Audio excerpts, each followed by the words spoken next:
আজ আমি তোমাদেরকে বলবো আল্লাহর একজন মহান নবী হযরত মুসা আলাইহি ওয়াসাল্লাম এর কাহিনী। তার জীবনে অনেক শিক্ষা, ধৈর্য আর তাওহীদের ডাক রয়েছে। জন্মের অলৌকিক ঘটনা।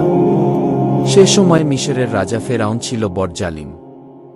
ফেরাউন স্বপ্নে দেখল এক বাচ্চা ছেলে জন্ম নেবে যে তার রাজত্ব ধ্বংস করবে। তাই সে আদেশ দিল বনী ইসরায়েলের সব ছেলে শিশুদের হত্যা করতে। ঠিক তখনই জন্ম নিলেন হযরত মুসা আলাইহি ওয়াসাল্লাম। আল্লাহর হুকুমে তার মা তাকে দুধ খাইয়ে একটি ছোট বাক্সে রেখে নাইলে ভাসিয়ে দিলেন। সেই বাক্স ভেসে পৌঁছালো ফেরাউনের প্রাসাদে। ফেরাউনের স্ত্রী আসিয়া তাকে দত্তক নিলেন। নবুয়াত ও আল্লাহর সাথে কথা। বড় হয়ে মুসা আলাইহি ওয়াসাল্লাম আল্লাহর রহমতে অনেক কিছু শিখলেন। একদিন ভুলবশত একজনকে আঘাত করে মেরে ফেলেন। তারপর মিশর ছেড়ে মাদিয়ান দেশে চলে যান। সেখানে তিনি বিবাহ করলেন এবং পরিবার নিয়ে শান্তিতে বসবাস করতে লাগলেন। একদিন সিনাই পাহাড়ে আগুনের মতো আলো দেখলেন। কাছে গেলে তিনি শুনলেন আল্লাহর ডাক। আল্লাহ তাকে নবী হিসেবে মনোনীত করলেন। তাকে দুইটি মুজিয়া দিলেন। এক, তার লাঠি সাপে পরিণত হবে। দুই, তার হাত বুকের ভেতরে ঢুকিয়ে বের করলে সাদা আলো ছড়াবে। ফেরাউনের সামনে দাওয়াত। আল্লাহর আদেশে মুসা তার ভাই হারুন আলাইহি ওয়াসাল্লামকে নিয়ে ফেরাউনের দরবারে গেলেন। তিনি বললেন, হে ফেরাউন, আল্লাহকে মানো, তারই ইবাদত করো। কি? ফেরাউন অহংকার করে বল, আমিই তোমাদের প্রভু। সে জাদুকরদের ডেকে আনল।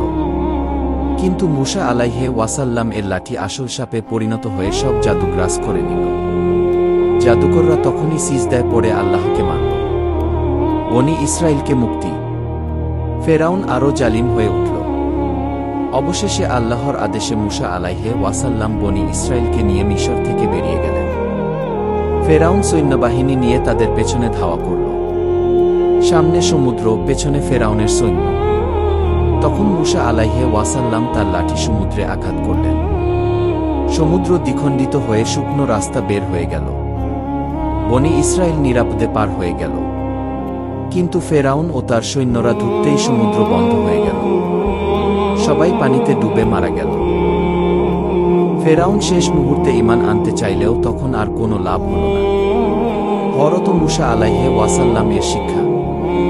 মুসা আলাইহি ওয়াসাল্লামের জীবনের শিক্ষা হল: এক, অন্যায় যত শক্তিশালী হোক, আল্লাহর শক্তি তার চেয়ে বড়।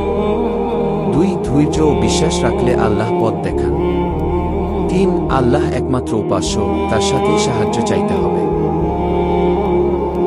এই ভিডিওটা যদি কোনো ভুল হয়ে থাকে তাহলে ক্ষমার দৃষ্টিতে দেখবেন, আর ভিডিওটা ভালো লাগলে অবশ্যই চ্যানেলটা সাবস্ক্রাইব করে পাশে থাকবেন। আমি